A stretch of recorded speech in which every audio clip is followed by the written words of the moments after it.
Hey, what's going on, everyone? Sly here with Flo. And so, watching the Bills Chiefs game last night on Twitter, and then I see all of a sudden Ryan Clark popped up, and he had some words for Purdy on Twitter. Let's check this out real quick. Yo, watching this game with Allen and Mahomes after Baltimore and Lamar yesterday makes me think, how does Brock Purdy beat any of these dudes? I thought that was the end of it. Then this morning, Double down. first take, yeah, I saw on Twitter. No, I saw it was on Twitter, but it was on ESPN First Take, and this is what he had to say about Brock Purdy. Let's check this full out. I'm about to make a confession. The single hardest thing I had to do this year was act like Brock Purdy deserved to be in the conversations with the other people we're mentioning in that tweet. Because he was playing extremely well and operating in that offense and distributing the ball to Kittle and Deebo Samuel and Brandon Ayuk, we had to continue to include him in conversations with the Lamar Jacksons. We had to continue to include him in conversations with the Josh Allens. Those things are not alike. Brock Purdy is a fine player. Brock Purdy can operate in Kyle Shanahan's offense at an extremely efficient level. Brock Purdy doesn't raise the level of play of anyone around him. And so when you talk about Patrick Mahomes, Josh Allen, Lamar Jackson, the people around them benefit from having those sorts of players at the quarterback position. Brock Purdy benefits from having the sort of players he has at the skill positions around him. And so when we look at that game against the Green Bay Packers, even with Jordan Love throwing an inopportune, inexplicable interception to end the game, I was sitting there watching them going, man, the NFL world should be excited that Jordan Love doesn't play for the San Francisco 49ers.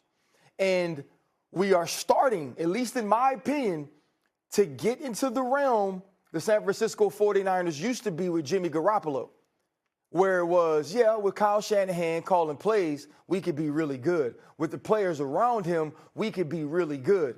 But can our quarterback take us to the next level? And now that it's getting down to the critical football moments, to the moments that turn good players into legends, that turn good teams into teams we never forget, you're starting to see, you don't take Brock Purdy over Jared Goff right now.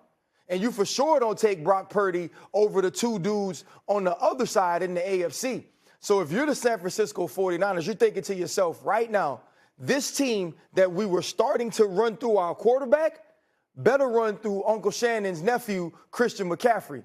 Because if it doesn't, they're going to find themselves at home again without a ring.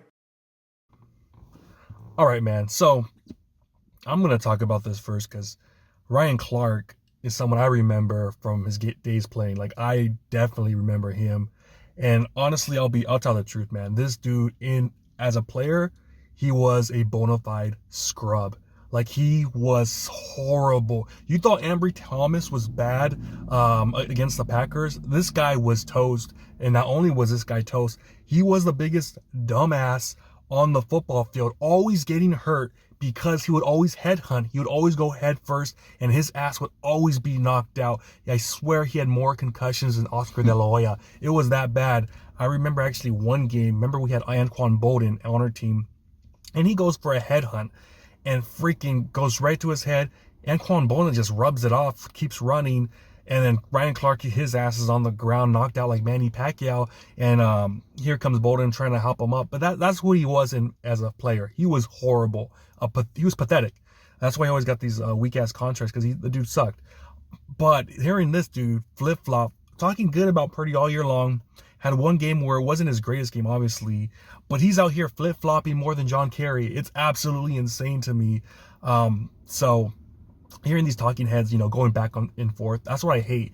If you have a little bad game, all of a sudden they change their narratives. Like, dude, you gotta be patient. You gotta stack up games. Whether it's a 5-game doing good, 5 games doing bad. But after one game, even though he had that game-winning drive, that's the part that I don't get. If he would have stunk it up through a pick six at the end, okay, maybe he could start. I guess the hate's gonna come. But this dude had a game-winning drive, almost went perfect if Kittle didn't drop that ball. So I mean, I'm telling you, I told you yesterday we talked, it's going to be the biggest hate storm for Brock Purdy this week. You're already hearing it from quite a few people, but even the people that were somewhat on the bandwagon are coming off. Even D, when he was texting me, he was like, "Oh, what's up with Brock Purdy?" Like, dude, shut up, like, relax, the game ain't over. So, but what do you think about this, man? Yeah, man, it's crazy. For me, I always hate when people kind of try to play both sides of the narrative. Like you said, man, you got to stick with your guns. I know people nowadays, it's hard for people to just keep like one kind of setting going, because people just love flip-flopping. Like you said, they one day they'll be riding with you, the next day they won't be. And Ryan Clark's the most recent guy. But man, this is just straight disrespect. Pretty much essentially saying that like Brock Purdy is just irrelevant. That the only reason the Niners are going to go pretty much anywhere is what he say was Kyle Shanahan's nephew, Christian McCaffrey, which is true. Christian McCaffrey's a baller. He's going to freaking dominate games. But Brock Purdy's just as important, man, if not most important. He's the guy who touches the ball every single possession for us. So we obviously got to go with how far Brock Purdy is going to take us. But the one silver lining about this is Brock Purdy, man. He plays better when everybody's counting against him. I feel this guy, when the chips are down and everybody is going against him, that's when he elevates his game the most.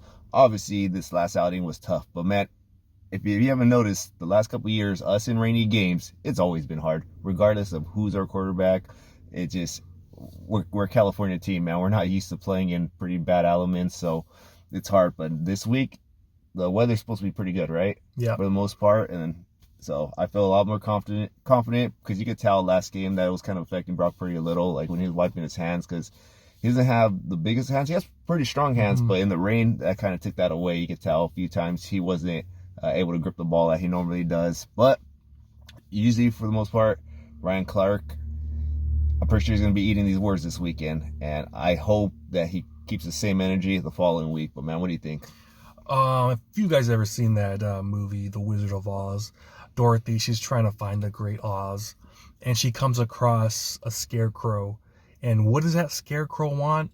If I only had a brain. That's Ryan Clark, man. I'm telling you right now, how could you go from talking about, yeah, he's in the MVP discussion, I think he might win it, I think he's the MVP, 2 weeks later, man, you're freaking out there like crucifying him. Like, what the hell is that about? Like, dude, you can't be switching up that much. I mean, if you would have said, yeah, I think he's a good quarterback, and then go after him, but you've been praising him all year, and all of a sudden, one game in the rain. And by the way, I'm hearing a lot of these talking heads right now talk about, man, Jordan Love was amazing. He outplayed Brock Purdy, because Brock Purdy almost threw those 2 interceptions. First of all, Brock Purdy had a better QBR, and yes, he did almost throw those 2 interceptions, but so did Jordan Love. He almost threw 2 more interceptions. I know Lenore almost had one, and someone else almost had one. So what the hell are they talking about? Ifs. What if I dated Pamela Anderson in her prime, man? I mean, come on, what's up with that? It doesn't make sense to me that they're going with all these scenarios. And by the way, Brock Purdy, I think, had more yards than Jordan Love too. So to me, like, yeah, they probably played the same, but on statistic wise, Brock Purdy did play better because he made that last drive.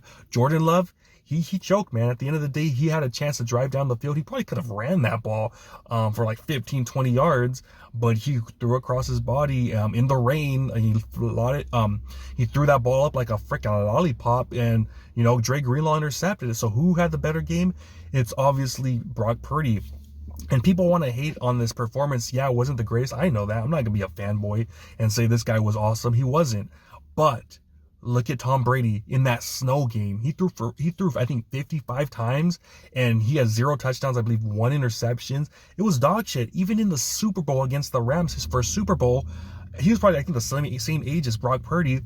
They only had 17 points at the time, and he drove them down the field in perfect weather because it was indoors, and gave him that chance to win the game with a field goal. And everyone, oh my gosh, Tom Brady, what a performance from him.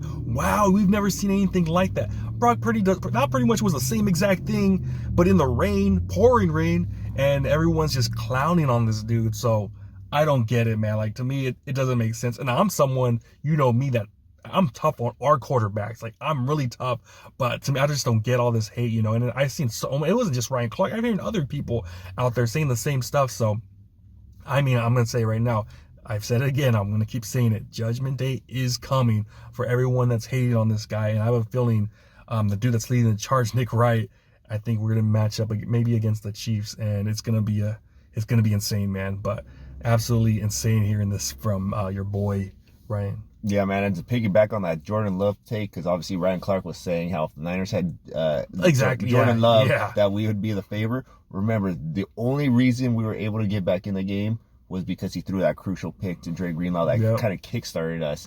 Brock Purdy, obviously he didn't have a good game, but he didn't have that play that broke us, you know? That's what Jordan Love did. He freaking threw that pick, got us started, and then obviously at the end of the game, he threw across his body like Sly was saying, which gave us the game outright. So Brock Purdy, that's the thing I like about this guy, because he's not going to be that guy who's going to cost you the game, you know?